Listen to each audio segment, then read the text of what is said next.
What's up, guys? It's Movie Dudes here, and today we are going to talk about Ozark Season 3.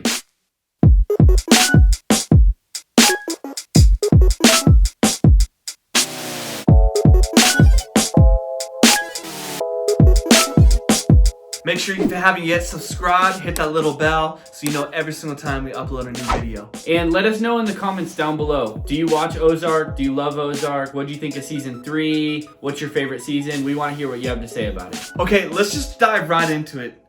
Dylan, listen.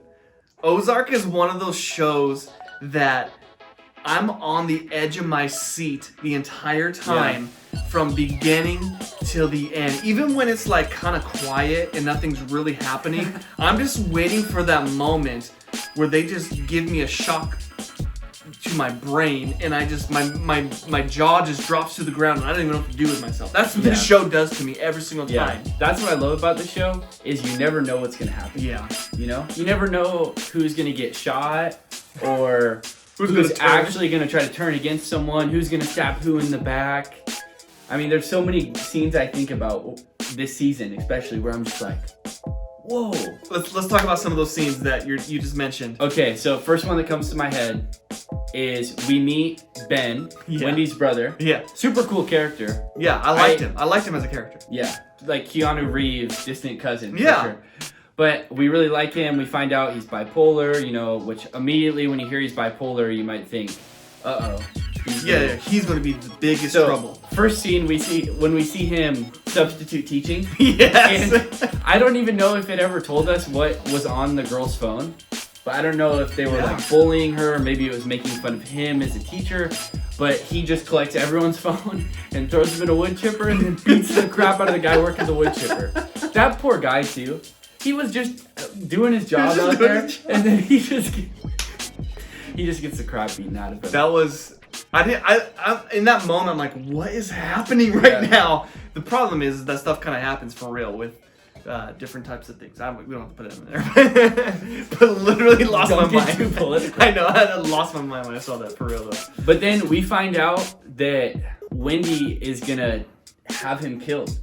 Yeah, what the heck? And this brings me to another thing. Season 3 really, really develops Wendy as a character. Oh. She has come so far from being like kind of a coward who would never really do anything to she's like calling out Helen. She's calling Navarro on the phone. She's calling shots. Like she's making things happen.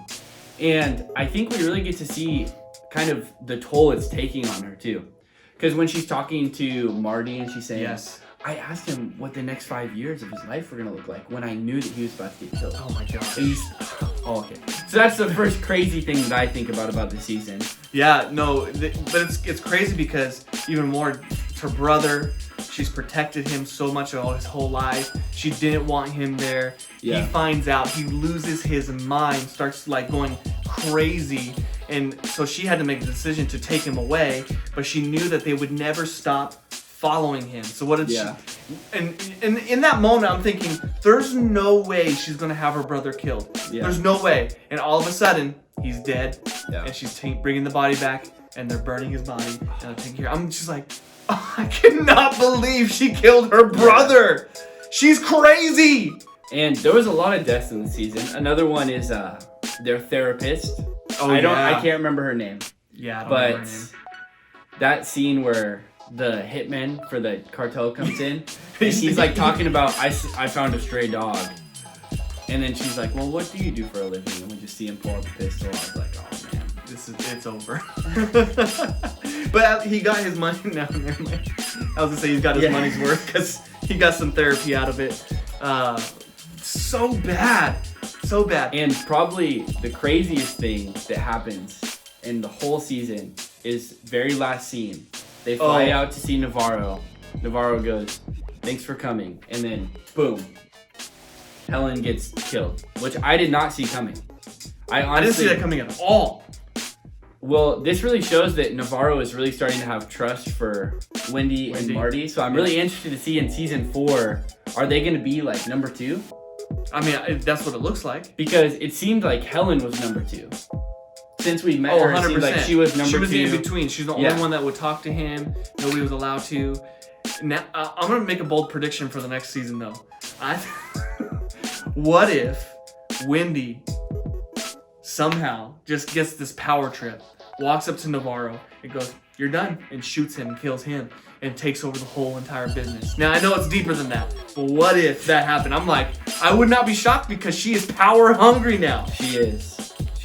And even when you think about, I don't know if it was the end of season 2. It was the end of season 2. When they were trying to escape and Marty had this whole plan set up. But she doesn't want to leave because she's loving it. She's getting deep. She's really loving the power she's getting. And I think she likes being able to have people killed and the fact that they're so powerful and that the cartel has their back. It's like it's like an addiction. It's like her drug. It is. Yeah, it's like a drug for sure. Yeah, because at the very beginning of the whole entire season, or not just the season, but the whole entire show, she, like you said, she was kind of weak. She wasn't very strong. She didn't want to get involved with anything. Almost like she lost herself. And she's found herself. You know, who she always was is coming out now because of this power that she's feeling for money and for controlling people and all this stuff. So she's probably the most developed character. Now, I love Marty's character. He's so smart and he's developed so well too. I just love his brains and the way he thinks. Yeah. And let's talk about when he got abducted and what happened to him. Yeah. So Marty gets abducted pretty early on into season 3, and we see him get taken. And I thought he might even get killed off. Yeah, I don't even know. I was starting to think that. They put him in a pit, kind of this little dungeon, and shine stadium lights on him. And Navarro keeps pulling him in. What do you want, Marty? What do you want? And then playing heavy metal music. Yeah, that was so funny. They play like the Spanish rock super loud. But we really see this has an effect on Marty. And you can tell that this, like his mental health from everything that's going on and having to constantly worry about getting killed and making things happen. And he's always like one wrong move away from a bullet in his head. Yeah, I think he's getting scared. Like he doesn't want to be in it anymore. He doesn't want to do it anymore. That's why he's getting scared. I also think he's getting to a point where he's just like, F it. If I get killed, I get killed. Because he calls off Navarro in his own, like in Navarro's house. In his house, yeah. But here's what we see. We see that Navarro knows that Marty is the very best at what he does. Yeah. And that does give Marty a lot of value, whether Navarro likes it or not. He sees it, yeah. And we see that Navarro gains more and more respect for him as the season goes on because he kills off his number 2 person for them. It's crazy. And I'm curious if they're going to stay in Mexico next season. Yeah, it looks like are they going to have the kids? I think it'll be partial. Yeah. It would make sense for them to spend some time out there and maybe like have to do something. Like I can see Navarro being like making them kill somebody with their own hands rather than having somebody else do it. Just to see where, like as a test. Yeah. You know, just to see how far they're willing to go for the business and making money and doing what they're supposed to do in this. But we'll see. Another character who his development continues on in the season is Jonah. Oh yeah. And we see Jonah's even about to kill off Helen in the last episode. Yeah, he was. And he was mad. He's come a really long ways too. Well, he was a little boy when it started. Yeah. I'd be interested to see where the show will continue to take him, if he'll move like down a dark path. Yeah, it's kind of fun to see him too, like just grow up because he was a little boy. It started off, he learned how to shoot a gun. He made friends. Yeah. And now he's like interested in girls and he's like developing as a young man. And then he got mad and he took the shotgun and went to her house and was going to kill her. And somehow, I forget how she talked him out of it. Yeah, but it was going to happen. Like we knew it was. But I think he's probably a little bit more like his mom in the sense of the way he's. Yeah, but Marty does say when they're at the horse stables that Jonah is exactly like Marty was when he was growing up. I just see the temperament though. Yeah. Like the temperament though is like his mom. He walks in and he's just ready to just end it all or take what he feels like he takes. Well, that's because Marty thinks a lot more about the consequences than Wendy does. Yes. And we see that's a constant battle between Marty and Wendy the whole season is like the consequences of their actions. Wendy doesn't think as much about the consequences of her actions as Marty understands the world. Yep. So true. All right. So the worst part, my biggest, maybe my only complaint about this whole season, but it's a big complaint, is I don't really understand why we had to watch Darlene and Wyatt have sex. It's just so gross, so disturbing. I guess it kind of fits the tone of the show, which is just. It's just gross. The show just makes you really uncomfortable, and that scene just makes me feel like, oh man. As soon as it started, I don't know. As soon as it started, I just go, nope. Yeah. But disgusting.